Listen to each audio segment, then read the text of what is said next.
Hello everyone and welcome to week 3 of Family Gardening and Nature Club. Today the topic we're going to be talking all about food and fruits and vegetables. Where do they come from? We're going to be looking at some of the vegetables around here at Castlebank Horticultural Centre. We'll be looking at digging up some potatoes, we'll look at some peas, maybe some tomatoes. Maybe even we could pull up a carrot, see how they're doing. Okay, so here we are. We're standing in front of some nice pea plants, lovely big pea pods. But I wanted to start and ask you, do you ever think about where your food, where's it all coming from? Everything. So we spoke a lot about plants and we've spoke about bees, but every single thing that you eat, it comes from a plant to begin with. Even if you're eating some cheese, the cow that we got the milk from that made the cheese, it was eating grass. Grass is a plant. Think about your chips. I'm sure everyone loves chips. They come from potatoes. That's part of a plant. What else? Did anyone have bread today? Or did you have cereal? Maybe you had pasta. That's all made, all those things, bread, pasta, they're made with flour. Flour is made from cereals, like wheat. Has anyone ever heard of wheat? So wheat is a part of a plant. So you get that plant and you grind it all up to make a flour, and then you can make pasta, you can make bread, you can make noodles. So every single thing that we eat comes from plants to begin with. So now we're going to look at some of the parts of plants that we eat, starting with, I think, with potatoes. All right, so here we are. Who knows what these plants are? Has anyone ever seen them before? Maybe you've grown them at home or at school. These are potato plants. So where are the potatoes? What do we eat? I'm sure most of you know already, but maybe, where's the potatoes? What bit is it? Can you see them? I can. So they must be underground, right? So I've got a nice big garden fork here, and we're going to dig up this plant and see if there's any potatoes underneath. Okay, so here we go. This is the first potato plant. I'm going to stick the fork in like that, not too close, and then here we go, lift it all up, and then if I'm really gentle, we might actually be able to see the potatoes all attached. Ooh. There we go. Look at this. Shake off some of the soil. Right, you can see how they are attached to the plant. Look at that. Can you see that? There's one runaway. So here's the plant, and you can see this brown one? That's the potato that we planted in March. So that was the seed potato. So we planted one, and now we've grown a plant, and all the potatoes are joined to the roots. So we've got 1, 2, 3, 4, 5, 6, 7, and then some tiny little ones. So if we had left the plant longer, these tiny little baby potatoes, they would keep growing and turn into ones that size. So we'll leave the rest to grow a bit more, and then we should get more potatoes off of each plant. Okay, so here's our next vegetable, this one here. So the vegetable isn't ready yet, but let's look at the plant.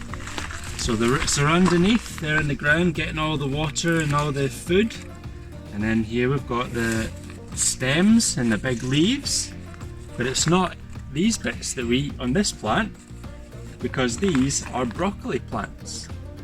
What do you think broccoli is? What part of the plant is that? That's a tricky one. The broccoli is actually flowers. So the broccoli will come on top, nice purple broccoli. Same with other type, cauliflower. Maybe some of you like cauliflower. They're also flowers. So it's a big bunch of flowers, and you eat them before the flowers start to open up. Right, so broccoli is one of my favourite vegetables. Hope you're trying it at home as well. Everyone should like vegetables. It just needs to be, you need to cook it the right way. So maybe find some exciting recipes if you don't like something and try it a different way. Okay, so here we are. This is our next food. Here we've got this lovely plant here. But where is the food? So these are strawberry plants. So strawberries, as everyone knows, these are fruits. So where do fruits come from? We need flowers first to get fruits. And you can see the flowers, these are strawberry flowers. Nice white ones. I can hear the bees and they're going into all these flowers and pollinating the flowers. And then once you've got flowers and the bees been and pollinated it, then you start to get some fruits.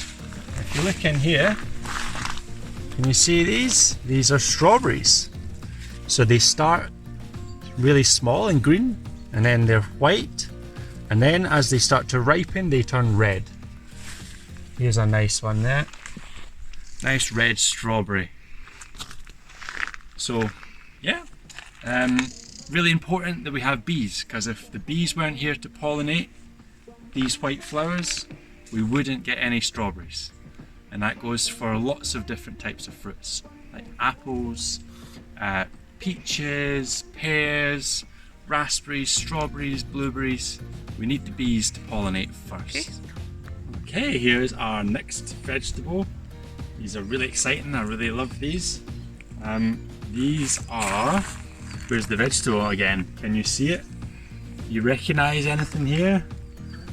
Got some leaves, but the vegetable again is underground. So in this case, these are carrots. I'm going to pull one up. These are the first ones that we've pulled up. I'm going to give it a jiggle like that. Woo. There you go. Lovely orange carrot. Nice and straight like that. And so the carrot, look at the different parts of the plant. What's the different parts of a plant? Again, think you've got roots, you've got stems, and you've got leaves. And then the flowers come up on the top around the leaves. So a carrot here, this is a root. This is a big, long, straight root. Not really any stems here. And then we've got some leaves. So I'm going to wash this off and I'm going to eat it. I'm sure it'll be lovely and crunchy. Do you like raw carrots or do you like them cooked? I really like them raw. They're nice and crunchy and sweet. And if you're able to grow some at home or get your teachers to grow some at school, then they're really, really sweet and nice and juicy.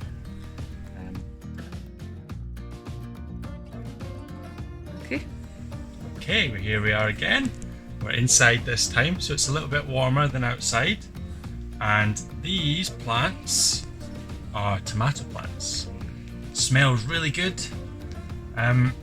What part of the plant are tomatoes? They are fruits. Okay, so what do we look for when we have fruits? We need flowers. So here you can see the yellow, these are little yellow tomato flowers. And again, there's a bee flying up and down in here, going to these flowers and buzzing, and then all the pollen comes out, and then she'll go and visit another flower. And then a little bit after that, a few weeks after the flower has been pollinated, you get the fruits. So let's try and find some tomatoes. So the tomatoes, they're going to start green. So you can see the green tomatoes, and then they will start to ripen, just like the strawberries, and they're going to turn nice and red. But you can get tomatoes that are yellow or purple or black, but the red ones tend to be the best. So do you like tomatoes? Maybe if you don't like raw tomatoes, you might like tomato sauce with spaghetti, I'm sure you do, or tomato ketchup. That all comes from tomatoes. So again, everything you eat is coming from plants. Okay, so this is just a bit of this is our challenge for this week. we want you to find out where the different fruits and vegetables, not just that, but your cereals and your pasta and your bread and your cheese, where's it all coming from? So here we've got a few things that we've bought in the shops. We've got some strawberries, got some grapes, and we've got a pineapple. So where do you think these come from? Even though it's warm enough in here we can grow these tomato plants, it's still not warm enough to grow a pineapple. We can't grow pineapples, and we can't grow bananas, we can't grow oranges, it's just not hot enough. So we need to get these different fruits from all around the world. So this is a pineapple, and this has come from a place called Costa Rica. So can you go on the computer and find where Costa Rica is? It's a long way away. And then we've got grapes here. These are from a place called Egypt. Maybe you've heard of Egypt before, that's where the Great Pyramids are. But yeah, these have come a long way for us to eat them. And then here, we've got some strawberries. Do you recognise the flag? These are Scottish strawberries. So that's good, these ones have been grown in Scotland. But they actually say that they were packed in London. What's happening? Why have they went to London? Why can they not come straight from the farm to you? So look at all the different packets of vegetables. Even if you look at a loaf of bread, it should say where it came from. Your eggs, if you eat eggs or cheese, it should say where it came from. Yeah, so that's your challenge. Make a big list. Try and get a big map of the world and put little points on it where the different foods that you're eating this week came from. Okay, so the last thing I want you to think about this week is, why is it good if we get our food from near to our houses, near to our homes? So here we have some lettuces. It's really easy to grow these lettuces. Nice crunchy salad. We can just sow a few seeds in the spring, or even now in the summer you can sow some, and quite soon you'll have some nice salad. Or you could buy it in a supermarket and it might have come from Spain, which is thousands of miles away. So why is it good that we buy our food from nearby? Well, for a start, this lettuce, it's not got any packaging, but this lettuce is all wrapped up in plastic. And we know that plastic, if it gets out and into the ocean, then it's really bad for all the wildlife. And if people don't put it in the bin properly, then it lies all around the roads, doesn't it? It really makes a mess. So that's one more thing to think about, is the chemicals that we have to put onto some of the food we eat, called pesticides. So pesticides, these are sprays that you might put onto plants to kill all the insects because they're eating the plants. And that's really bad because it doesn't just hurt the insects that you want rid of, it also hurts all the bees and the butterflies, and we know how important they are. So if you look at one of these, I'll just grab one.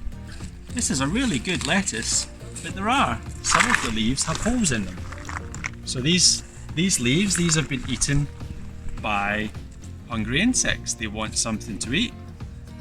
Maybe there's a slug in there that's eating the ones down at the bottom. But that's not a bad thing. You just don't need to eat that bit. You can eat all the rest. So if you grow your own lettuce, you can just go outside and pick it and bring it in and eat it straight away. Whereas the lettuce that's come from the supermarket may have come from a long way away. So it's had to be picked, and then it's went into big crates.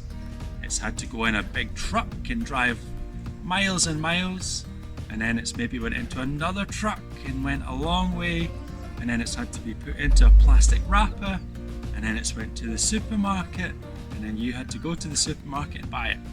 So it's a really long time from when the lettuce was taken from the ground to when you have to eat it. and we've used lots of petrol and lots of stuff all along the way. So it's really good if we can grow food locally. If you can grow some your own, that's even better. But if you can buy it from farmers that are close to you, then you're really doing a good thing. Okay, so that's us for today. Thank you for watching. I want you to try some new vegetables this week. Maybe you can help cook it, or try and grow some of your own at home. And we've got other videos that you can go and look at of us showing you how to sow the seeds or plant potatoes or things like that. So there's no excuse. These are my sweet corn. I'm really looking forward to these. Sweet corn's a type of grass. Who knew that? Crazy, right? So that's us for this week, and we'll see you next week.